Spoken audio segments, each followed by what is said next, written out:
Uongozi ni nini? Uongozi ni taaluma inayomuandaa mtu kuwa kiongozi. Ndiyo tafsiri ya uongozi ya kwanza. Uongozi ni taaluma. Ninaposema ni taaluma, unaelewa?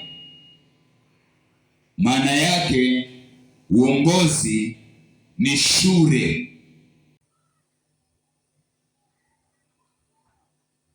Mfano, sasa hivi nikitaka kuongea somo la historia. Historia ni nini? Hiyo ni shule. Nikitaka kuongea somo la biolojia, hiyo ni shule. Kwa hiyo uongozi ni taaluma inayomuandaa mtu kuwa kiongozi. Sasa taaluma hiyo inaweza ikawa ya kijamii, ikaandaa mtu kuwa kiongozi.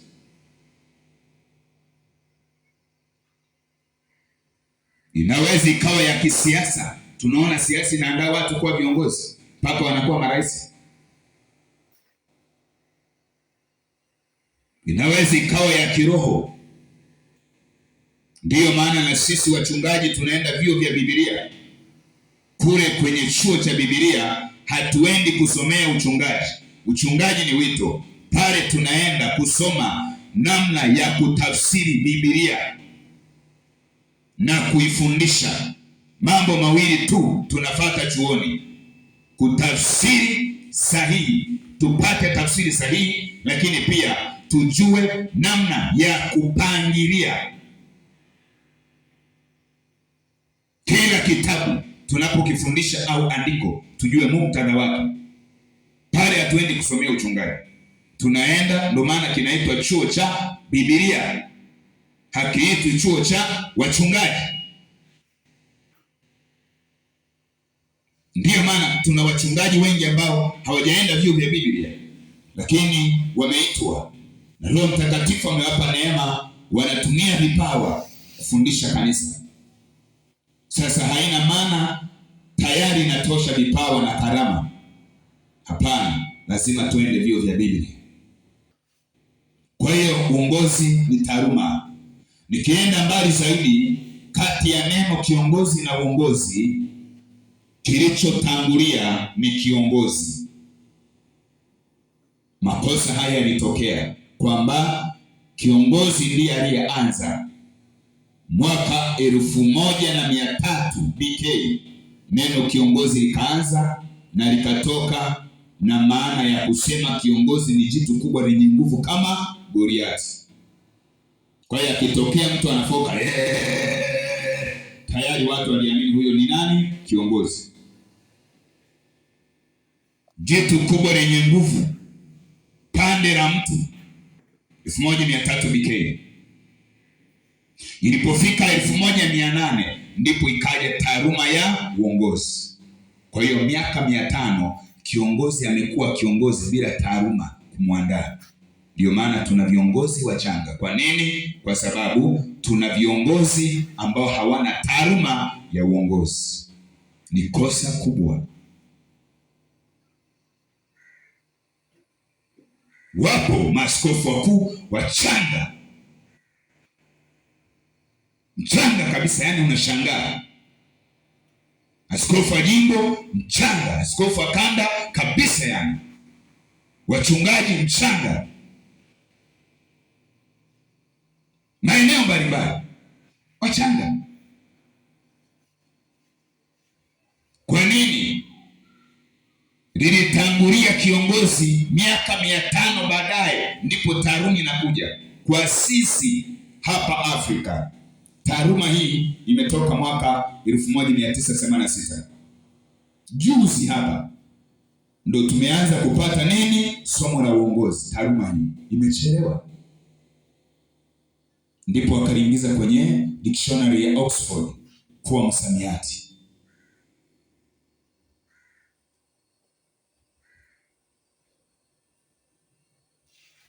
Kwa tumechelewa sana. Ndiyo maana ukitaka kujua tumechelewa, kwa wale tunaosoma vyuo vya Biblia, mitihani ya kuanzia degree hatutungi wenyewe, tunatoa nje.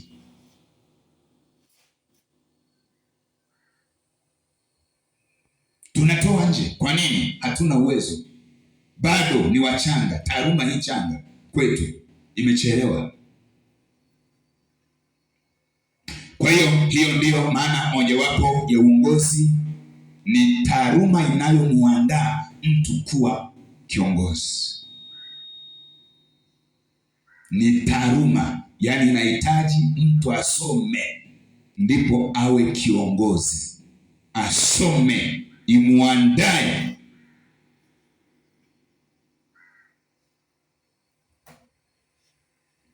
Ndiyo maana tunaona Yusufu anaandaliwa, Musa anaandaliwa, Yeremia anaandaliwa, Nehemia anaandaliwa, Paulo anaandaliwa. Nani alikwepa? Nani alikuwa kiongozi bila maandalizi? Nani kibibilia? Nani? Hayupo. Wote walipita kwenye maandalizi, kwenye taaluma. Maandalizi maana yake taaluma.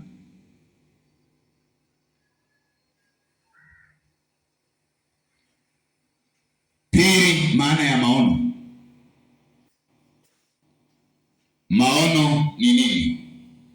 Kulingana na vitabu hivi viwili, cha kwanza tumeshakiona Mithali 29:18, tuone cha pili Habakuki 2:2. Habakuki 2:2. Fungua kitabu cha Habakuki 2, tuangalie tafsiri ya vision. Habakuki 2 mstari wa 2 mpaka wa 3. Bwana akanijibu akasema, iandike njozi, ukaifanye iwe wazi sana katika vibao, ili aisomaye apate kuisoma kama maji. Maana njozi hii bado ni kwa wakati ulioamliwa, inafanya haraka ili kufikia mwisho wake, wala haitasema uongo. Ijapokawia ingoje, kwa kuwa haina budi kuja, haitakawia. Hili neno huwa linanitia moyo sana kwenye maono Mungu alionipa.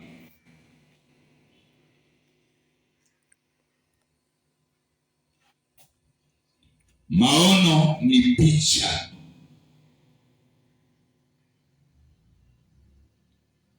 Maono ni picha.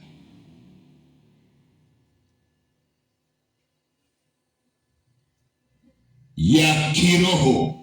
Maana kuna picha hii ambayo mtu anaweza akakupa picha saa hizi ukaona kwamba picha ya nini, picha ya rais, picha ya nini, picha ya nyumba. Hii ni picha ya kiroho au kiungu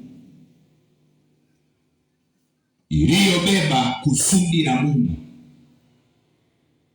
la mtu, watu, taifa, ndoa, kanisa, huduma, chochote ambacho kinamtegemea Mungu kinakuwa na picha ya kiroho iliyobeba kusudi la Mungu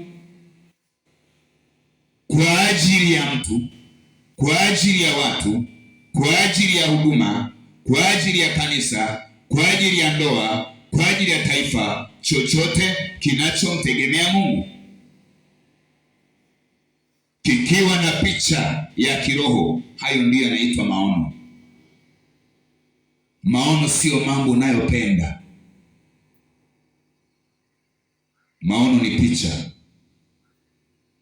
Saizi tuna picha ya vyombo. Ilitakiwa tuwe tuna bango kubwa hapo na spika tunazotaka. Tukifika maono ya jengo, tuwe na jengo hapa kubwa hapa. Pote hapa tunatoa vimulimuli, linakaa jengo tu, kwamba hili jengo ndilo tunaloliendea. Picha ya kiroho. Kwa hiyo tunapoweka hapa, maana yake tunawawekea ninyi, maana mnatakiwa pia muone kwa wazi mambo ya kiroho haya, kwamba tunaelekea wapi.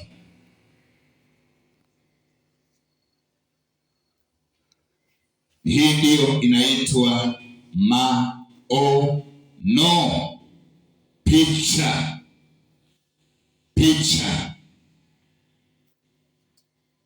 Maono ni picha.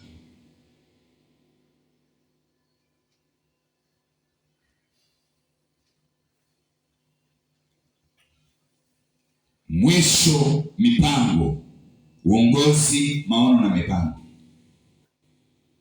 Maana ukiwa kiongozi ukawa tu na maono, usipokuwa na mipango ya kuyakamilisha hayo maono, bado unaitwa kiongozi aliyefeli. Tunao viongozi watatu.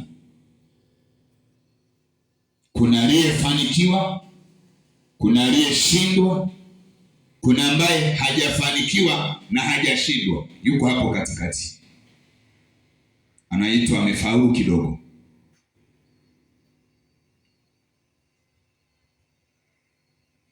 Mipango. Tumuone Yusufu, alikuwa mtu wa mipango. Mipango ni nini? Mwanzo 37:23 hadi 38.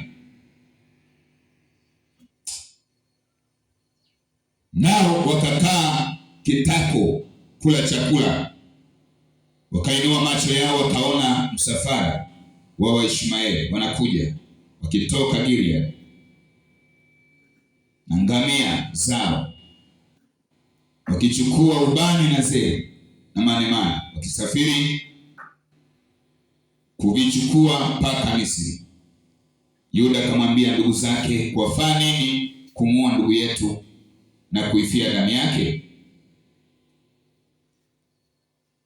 Haya, na tumuuze kwa hawa Waishmaeli, wala mikono yetu isimdhuru, maana yeye ni ndugu yetu na damu yetu. Ndugu zake wakakubali. Wakapita wafanya biashara wa Midiani, basi wakamtoa Yusufu, wakampandisha kumtoa katika birika, wakamuuza. Ndugu hawa wamepanga mipango kuuza mtu. Nataka leo na mimi tupange mipango ya kufanikisha jambo. Hawa walifanikisha, wakamuuza Yusufu kwa Waishmaeli kwa vipande vya fedha 20, nao wakamchukua Yusufu mpaka Misri. Utaendelea kusoma mwenyewe hiyo scenario.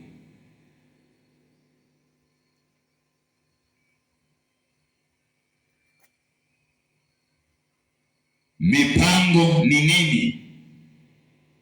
Tunaona hawa walipanga, wanasema tumuuze.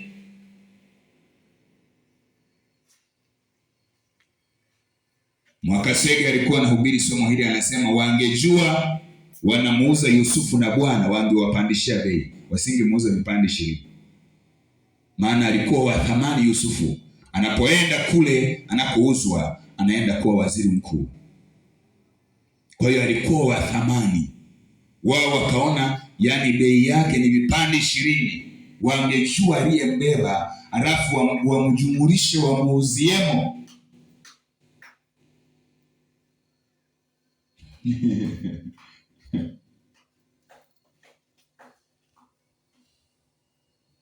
Mipango ni nini?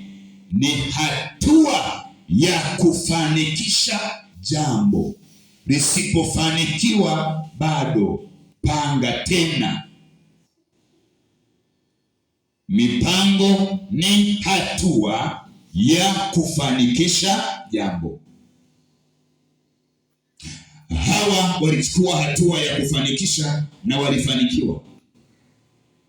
Na sisi lazima kama kanisa la nchi, kama kanisa la kanda, kama kanisa la jimbo, kama kanisa la mahali pamoja, kama kanisa lazima tuwe na hatua za kufanikisha mambo tunayotakiwa kuyafanikisha. Kwa jina la Yesu tuseme amen. Mipango ni hatua za kufikia maono. Hatua za kufikia maono, hiyo ni maana ya pili. Kufikia maono, kufikia maono, kufikia kusudi. Lile tendo la hatua za kufikia kusudi, hiyo inaitwa mipango. Lakini wakati mtu anaweka hatua za kufikia kusudi, ili afike, anahitaji kitu kingine kinaitwa malengo.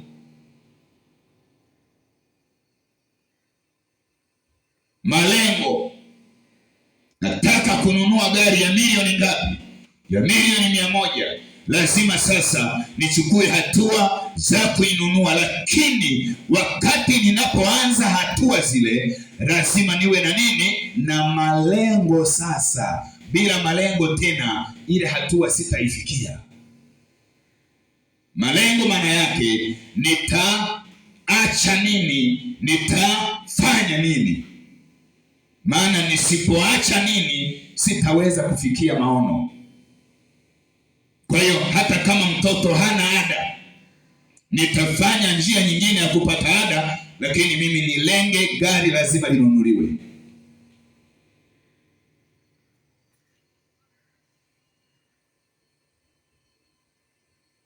Nimeshakupa tayari tafsiri zote hizo.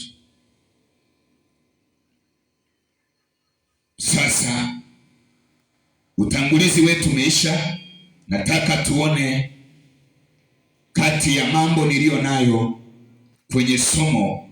Nimeguswa sana kuongea watu wanaokamilisha maono. Wapo aina 5. Kuna watu wanaoua maono, wapo aina 5, na kuna watu wanaokamilisha maono, wapo aina 5. Kuna vision killer, wauaji. Lazima tuwajue, na lengo la somo ni hilo. Lengo la somo ni kutambua wafanikishaji na wauaji. Wafanikishaji na wauaji.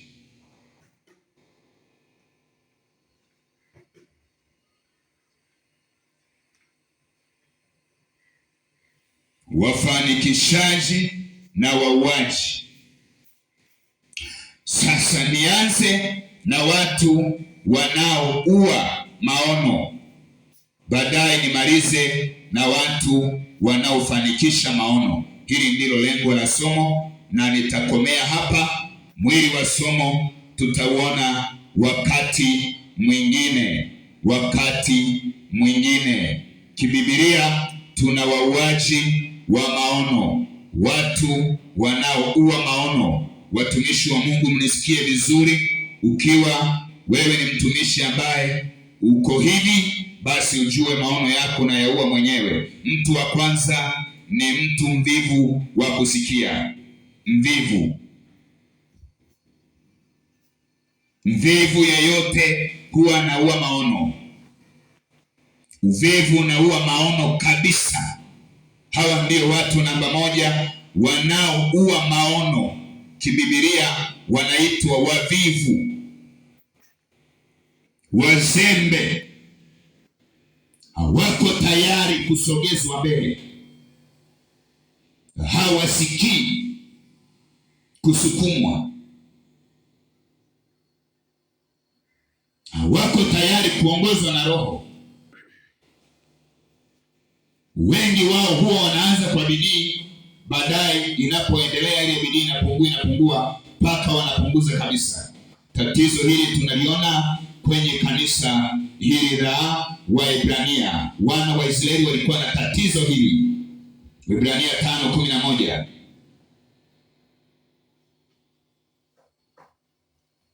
Waebrania 5. Kitabu cha Waebrania, walimu wengine huwa wanasema mwandishi hajulikani, lakini uthibitisho wa mwandishi upo Waebrania 13 mstari wa 25. Neema na iwe nanyi nyote. Hii ni karamu ya Paulo mtume. Kwa hiyo mwandishi ni Paulo. Mfano kitabu cha Marko, mwandishi wa kitabu kile sio Marko, ila Marko amepewa na Petro. Kwa hiyo anaweza asitumike Paulo moja kwa moja kukiandika, lakini habari iliyoandikwa hapa ni ya Paulo mwenyewe, ni maono yake. Waebrania 5:11, 5:11 hadi 12. Tusome hiyo mistari tuone. Biblia inasema, ambaye tuna maneno mengi ya kunena katika habari zake, na ni shida kuyaeleza kwa kuwa mmekuwa wavivu wa kusikia.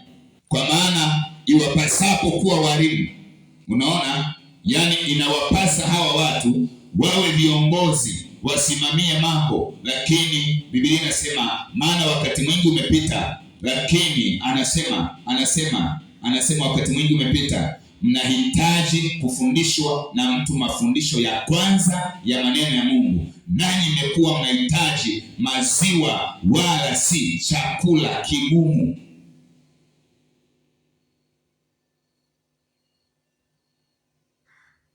Kumi 32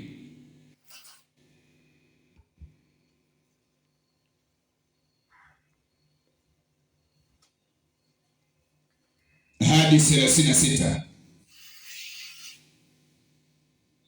Waebrania 10:32 hadi 36. Petro wa pili 3 mstari wa 11. Hiyo Waebrania inayofuata utasoma mwenyewe. Twende Petro wa pili 3 mstari wa 11.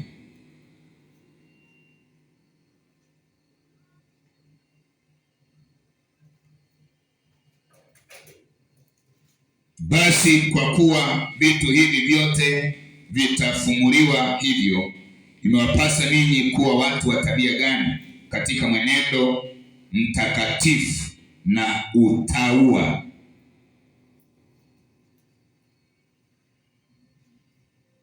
Hili ndilo tatizo la kwanza la watu wanaoua maono. Ukiwa na watu wa namna hii, maono hayataenda. Awe ni kiongozi wa idara, wawe ni wazee wa kanisa, wanasimamia mambo kwenye idara mbalimbali, watu wakawa vivu wa kusikia, wazito kusikia, wazito kutenda, wazembe, wanaua yale maono. Pili, watu wasio na jukumu, wasiowajibika, wasiojituma. Waebrania 5 ile ile tunarudi 11 mpaka 14. Watu wasiowajibika, hawana majukumu ya kufanya, hawa wanaua maono, maana hawakui kiroho, bado ni watoto wakati wote, mpaka waambie fanya hiki, fanya hiki. Ukikuta mzazi una watoto hivyo nyumbani, mtoto mzuri, nilikuwa naongea na wanangu hapa, mtoto mzuri ni yule ambaye anachelewa kulala, anawahi kuamka. Huyo ndiye mtoto. Mzazi ukiwa na mtoto wa namna hiyo, una mtoto anachelewa kulala, anawahi kuamka. Malezi niliyolelewa mimi, mama yangu ndiye amenilea sana kuliko baba, kwa sababu baba alitangulia kufa mapema. Mama alikuwa anasema hata kama hauna kazi, amka ufagie uwanja, hata kama hauna kazi. Lakini nimelelewa malezi ya kilimo. Kwa hiyo naamka asubuhi, unafungia ng'ombe zizini, unaenda shambani saa 9 na tochi, unafunga hapa kichwani kama mchimbaji wa dhahabu, unamulika mbele, ng'ombe wanapita wanatembea. saa 9 upo shambani, saa 12 asubuhi unatoka. Wakati wengine wanaenda shambani, wewe unarudi kufungua ng'ombe. Nimelelewa haimalizi. Sasa hapa pointi yetu inasema anayejituma, anayewajibika. Kwa hiyo inatakiwa watu wawepo wanaoona wajibu, sio mtu awepo wa kuambia fanya hivi, Elisha fanya hivi, Tekla fanya hivi, Dori fanya hivi, Aji fanya hivi. Ukiona hiyo, maana yake hao bado watoto kabisa. Lazima wawe wanaona wajibu. Wasipojituma wanaua maono. 3, wasioshiriki kufanya chochote. Mfano kama sasa hivi tuna kazi ya Mungu hapa, lazima kila mmoja ashiriki, hata kama ni kidogo. Usiposhiriki unaua maono. Wasioshiriki chochote. Timotheo wa pili sura ya 2 mstari wa 20 hadi 22.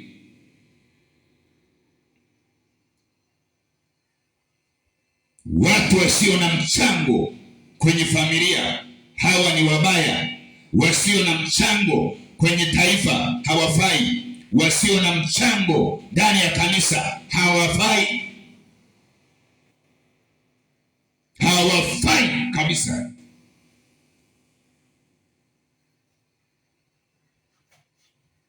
Kwa hiyo lazima uwe na jambo unaloshiriki. Timotheo wa pili sura ya 2 mstari wa 20 hadi 22. Utasoma kwa muda wako. Na Matendo ya Mitume 1 mstari wa 4 mpaka 47. Matendo 1:4 hadi 47. Namba 4, wauaji hawa ni watu wasioweza kupambanua mabaya na mema. Baya likija anafanya, zuri likija anafanya, yuko pote. Anaitwa mshikandiri. Andika twende. Wasiopambanua mabaya na mema. Anaweza kuwa hapo hapo mzinzi, hapo hapo mwimbaji, hapo hapo muombaji, hapo hapo mwizi. Huyu anaua maono. Waebrania 5:11 hadi 14 tumeshaisoma, na Waefeso 4:14.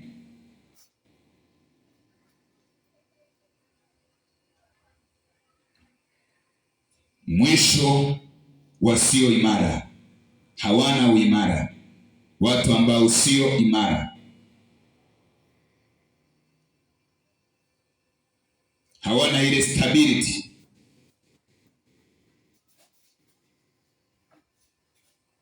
Hawana uimara kabisa. Kila tatizo linawaangusha. Changamoto ikija wanaenda. Hawana uimara. Upepo ukija wahiji wapo, wanaendelea huku tena wanaenda. Upepo tena ukigeukia huku hawa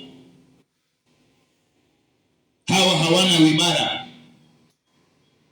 Na watu hawa tumewaona sana. Wapo maaskofu wasio imara, wachungaji wasio imara, viongozi wa serikali wasio imara, watu mbalimbali, viongozi wa dini wasio imara. Maeneo mbalimbali yamepoteza watu imara, yamepoteza watu imara, yamepoteza watu mashujaa. Watu mashujaa wanazidi kupungua. Hali ya kiroho inavyoendelea, watu wengi sasa hivi wanapoteza uimara. Waefeso, tatizo hili tunaliona kwenye kanisa la Waefeso. Hebu nione, tulisome Waefeso 4:13, Waefeso 4:13, Waefeso 4:13 hadi 15. Watu wasio imara. Tatizo hili lilikuwepo kwenye hili kanisa. Waefeso 4:13 mpaka 15. Biblia inasemaje? Biblia inasema hivi. Biblia inasema hivi. Inasema hata na sisi sote.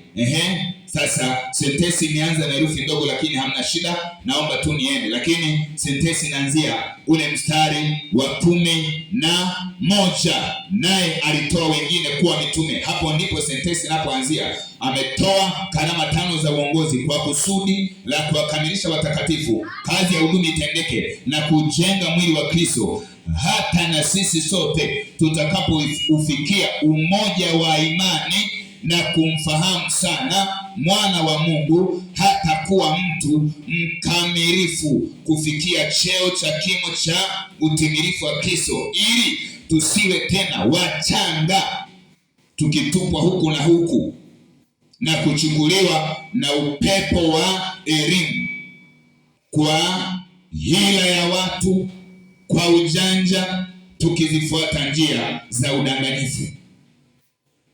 Mstari wa 15 wa mwisho, lakini tuishike kweli katika upendo na kukua, hata tumfikie yeye katika yote, yeye aliye kichwa, ambaye ni Kristo. Watu wasio imara, hawana stability, huwa wanaua maono.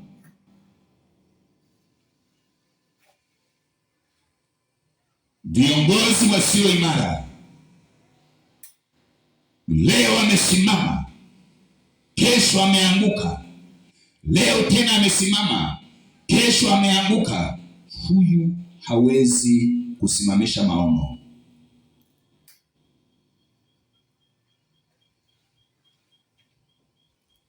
Zipo sababu zinazofanya tuwe na watu wa namna hiyo kwenye maono, lakini sitaziongea. Naomba niongee wanaokamilisha maono ni kuache uende nyumbani. Wakamilishaji wa maono. Maono yanahitaji watu aina 5. Wa kwanza, sasa hawa watu aina 5 tunatumia neno la Kiingereza linaitwa gifts. Hilo neno gifts lina herufi 5, kila herufi ni aina ya mtu. Kwa hiyo wa kwanza unaandika gifts kwa kushuka chini. G namba 1, wa kwanza wanaitwa G, wa pili I, wa tatu F, wa 4 T, wa 5 S. Andika hivyo. Namba 1 G kwa kushuka chini, namba 2 I, 3 F, 4 T, 5 S. Narudia mara ya mwisho, tunao watu aina 5 wanaokamilisha maono. Namba 1 ni G,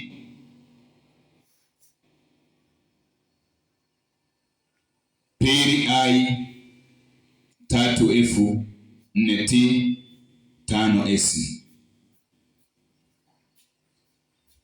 Nitaongea aina 1. Hawa wengine nitakutajia tu, sitawafundisha. Nitatoa aina 1, hiyo ya kwanza G nitaifafanua ili upate picha ya hawa wengine pia. Hawa sitawafundisha ila nitakutajia. Sasa sikiliza vizuri, sikiliza vizuri. Muda wangu nao umeelekea kabisa mwisho. Naomba usikilize. Hii G ni gifted people, ni neno la Kiingereza lenye maana ya watu wenye vipawa, gifts and ministries. Watu wenye vipawa, talents, wenye karama, gifts of the spirit, na wenye huduma, ministries. Sasa hawa ndio huwa wanakamilisha maono na tunawahitaji hapa kanisani. Vipawa ni tofauti na karama, na karama pia ni tofauti na huduma. Biblia inasema kuna tofauti za kutenda kazi, lakini Bwana ni yeye yule. Kuna tofauti za karama, lakini Roho ni yeye yule. Amen. Kwenye Wakorintho wa kwanza 12:4 hadi 11. Wakorintho wa kwanza 12:4 hadi 11. Kuna tofauti. Sasa vipawa ni kitu unachozaliwa nacho kutoka kwa baba na mama. Unazaliwa nacho, ni kitu cha asili. Mfano, kushona ni kipawa, kuimba ni kipawa. Kuimba sio karama wala huduma, ila inakuwa karama au huduma ikiwa beyond your normal, ikiwa zaidi ya kawaida yako. Ikiwa beyond your normal, hapo ndo sasa imeingia kwenye kuwa karama au huduma. Lakini ikiwa kawaida ni kipawa, umezaliwa nacho. Hakuna asiyejua kuimba. Yeyote tu anaweza kuimba, hata Helena. Watu wanajua Helena ni nani. Niliishi na binti mmoja, alikuwa hayuko vizuri sana, lakini alikuwa anaimba naye.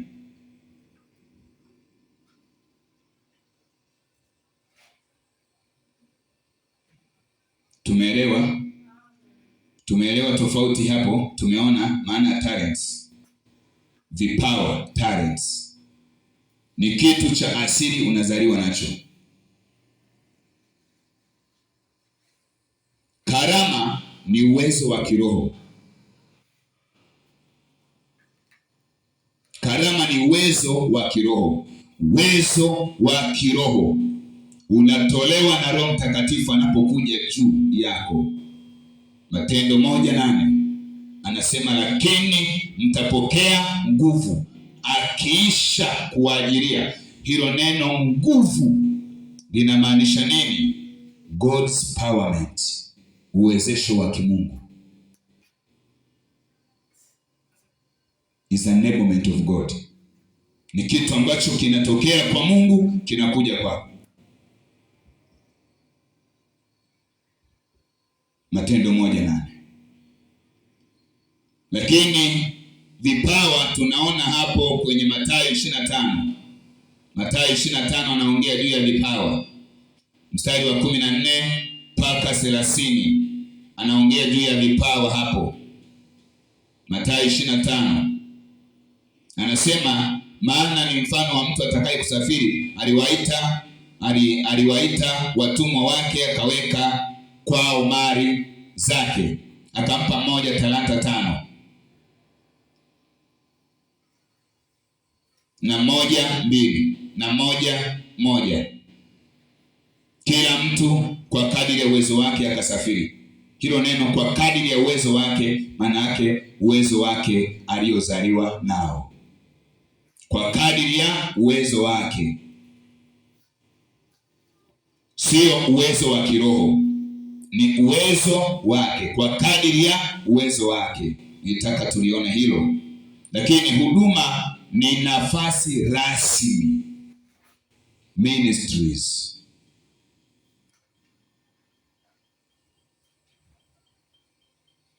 Nafasi rasmi tunaiona kwenye Efeso 4:11. Nafasi rasmi ambayo mtu anapewa na Mungu aitumikie. Sasa hivi mimi nina huduma zaidi ya uchungaji, nina huduma. Inaitwa huduma gani? Uandishi, huduma ya ualimu. Lakini pia mimi hapa nilipo ni mwinjilisti. Lakini pia hapa nilipo ni mtume. Huwa nikitaka kuwalea kitume mnaogopa. Mfano,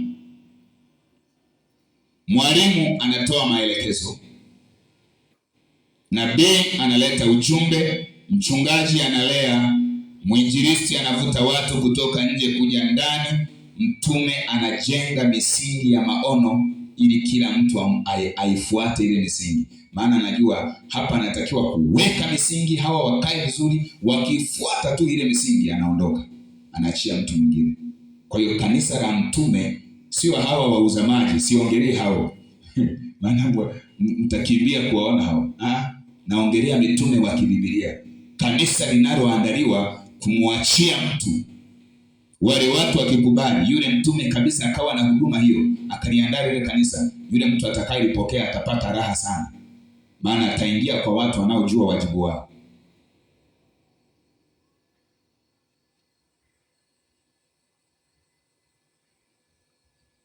Maana kazi ya mtume, yeye anajenga misingi ya maono ili kila mtu aifuate. Kwa hiyo tunaposema huduma, Yesu alitoa huduma 5. Alitoa mitume wajenge misingi. Ndiyo maana sisi leo tumejengwa juu ya misingi ya mitume na manabii. Mitume maana yake Agano Jipya, manabii Agano la Kale. Hawa mitume na manabii ndiyo jumla ya Biblia. Tumejengwa juu ya mitume na manabii. Maana yake hao ndio wanaoweka misingi, sisi tunaifuata.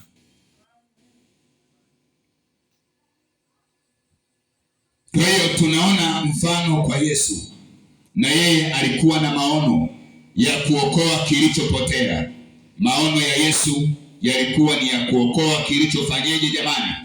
Kilichopotea. Luka 19:10. Alikuwa na maono ya kuokoa kile kilichopotea. Luka 19:10. Ilibidi awe na watu aina mbili wanaokamilisha maono. Alichagua mitume 12 na wanafunzi wengine akawa nao. Tena kundi la 3 akawa na wanafunzi wa siri kama nilio nao mimi hapa. Mimi nachunga watu aina 3. Nachunga hawa nilio nao sasa hivi, lakini pia ninachunga watumishi wenzangu walio tayari kujifunza kwangu, lakini pia nachunga baadhi ya watu wanaoabudu makanisa mbalimbali, kwa namna ile ambayo Roho Mtakatifu amenipa kwenda nao. Huwa nasema Mungu asingefanya hivyo, ningepitia kipindi fulani cha kukata tamaa. Biblia inasema kondoo wengine ninao ambao sio wa zizi hili, hao nao imenipasa kuwa nao. Tumeelewa sasa maana ya gifts. People, watu wenye vipawa, watu wenye karama, watu wenye huduma, ni hao wanahitajika ndani ya kanisa. Tunataka walimu wanaotoa maelekezo, hapa fanyeni hivi. Uzuri tuna walimu kitaaluma humu ndani. Tunataka manabii humu ndani wanaoleta ujumbe kutoka kwa Bwana. Bado tunaomba, mtu anasema Roho Mtakatifu amesema na mimi juu ya kanisa. Nini? Tuchukue maombi ya siku 3 kavu. Asiyechukua anakufa. Kuna atakayeacha kuomba humu?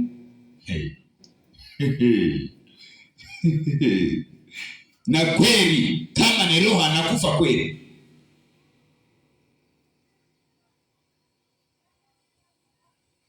Tunahitaji wachungaji humu wanaolea watu, wanaolea wengine. Mwenzako hajaja, una taarifa gani? Una kazi gani? Lazima umfuatilie, lazima umpigie simu, lazima umuulizie, uko wapi mwenzangu, ndugu yangu, mbona leo sijakuona? Tunataka watu wa hivyo kwenye maono. Lakini pia tunahitaji wainjilisti, watu walio tayari kuwafuata wenye dhambi, wakawaleta humu ndani. Lakini pia tunahitaji mitume humu ndani wanaojenga misingi, tuifuate misingi, kwamba jamani, hili jambo liwe hivi bila kubadilika.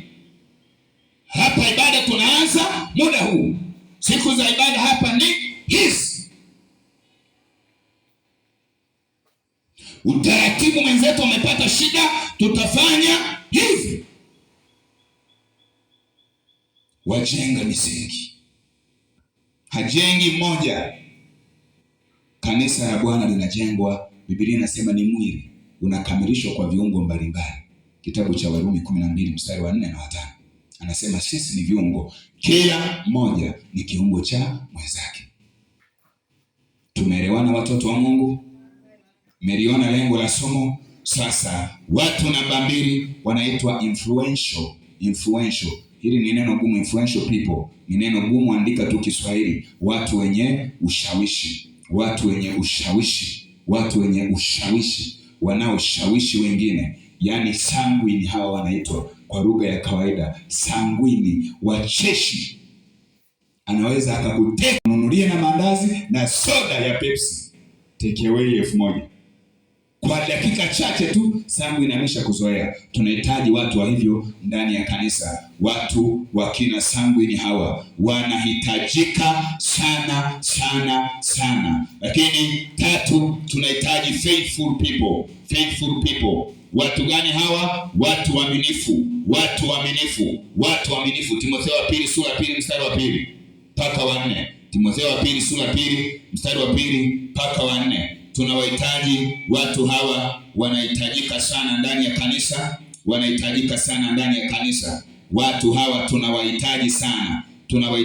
Lakini 4, tunahitaji teachable spirit heart. Watu wenye moyo wa kufundishika. A teachable people. Watu ambao wanafundishika, alafu wanakuwa trainable. Ukishakuwa teachable, unakuwa trainable, unamfundisha mwingine. Tunahitaji watu wa namna hii. Hawa ni wakamilishaji wa maono, wanaofundishika. Mwisho kabisa, a servant people, wanaojituma. Watumishi wanaojituma. Ukiwa na watu hawa mchungaji, ukiwa na watu hawa baba askofu, una wachungaji aina hii, I say, hiyo taasisi itakimbia. Shida inayotumaliza ni tofauti zetu tulizo nazo. Watu wengi hawako tayari kuweka pembeni tofauti zao. Lakini nataka niseme hitimisho la somo hili. Mwili wa somo sitaweza kuongea, niseme hitimisho la somo hili. Hitimisho ni kwamba hatua za kukamilisha maono. Tuna hatua gani ili maono yatimie? Tunahitaji watu wanaoelewa hayo maono. Watu msipoyaelewa maono, hayawezi yakatimia. Wewe mwenye maono, usipoyajua maono yako, hayawezi kutimia. Uliye naye asipoyajua, hayawezi kutimia. Ndio maana Habakuki 2:3 anasema uiweke njozi hii wazi, kila mtu apate kufahamu, aielewe. Kwa hiyo tunahitaji watu wa hivi, watu ambao wanaelewa maono. Lakini 2, walioweka kando tofauti zao, walioweka kando makwazo yao, wamefocus kwenye maono. Kando zao wameweka pembeni, ukabila wameweka pembeni, matabaka wameweka pembeni, udini wameweka pembeni, wameweka kila kitu pembeni. Tofauti zao, hali ya kutokuelewana kwao, hali ya kutokujuana kwao, hali ya kutokuwa karibu kwao, wameweka pembeni. Wamefocus kwenye maono, maana wanajua wanayemtumikia. Hao watu tunawataka. Waebrania 13:16 Biblia inasema msisahau kutenda mema na kushirikiana, maana sadaka kama hizi ndizo zinazompendeza Mungu. Kwa hiyo tunatakiwa kuweka ugogo pembeni, uzanaki pembeni, usukuma pembeni, ujita pembeni, ubena pembeni, unini pembeni. Wapeni kabila moja la Bwana mwenyewe. Tunafocus kazi ya Mungu, lazima ifanikiwe kwa jina la Yesu Kristo. Hizi ndizo hatua sahihi za kufanikisha maono. 1, watu wayaelewe maono. 2, waweke tofauti zao pembeni. 3, watumie mali zao kukamilisha maono. Watoe mali zao. Kumbukumbu la Torati 8:18. Japo umechoka kuandika, mimi sichoki kuhubiri kwa jina la Yesu. Ngoja tena ndo nifungue Kumbukumbu la Torati 8:18, maana naona baadhi ya watu hawapokei kabisa. Nilikuwa nafundisha asubuhi, kusikia mtu ameongea kabla hajasema. Biblia inasema bali utamkumbuka Bwana Mungu wako, maana ndiye akupae nguvu za kupata utajiri. Kumbukumbu la Torati 8:18. Kwa hiyo hii ndio hatua, lazima utoe mali yako. Toa mali yako kwa ajili ya Bwana. Hata wewe mwenyewe sio mali ya Bwana. Nani sio mali yako? Ni mali ya Bwana. Hata wewe mwenyewe sio mali yako, ni mali ya Bwana. Hata wewe mwenyewe, na chochote ulicho nacho sio chako. Ulikuja uchi, utaondoka na sanda. Siku ya mwisho hawatabeba gari lako waliweke na lenyewe kaburini, wasema alikuwa na magari 7, tumweke moja aende nalo, anaendesha kule taratibu. Hakuna, utaacha wanagombania. Una nyumba, hawatabomoa moja wakupelekee humo ndani matofali, waseme haya nenda na haya uende ujengee huku unakoenda. Hamna, nyumba utaacha wanagombania. Kama hujaweka misingi vizuri, nani achukue hizo mali? Kwa hiyo lazima utoe nini? Mali zako. Mwisho lazima ukubali kuwajibika kwa Roho Mtakatifu na kuvumilia.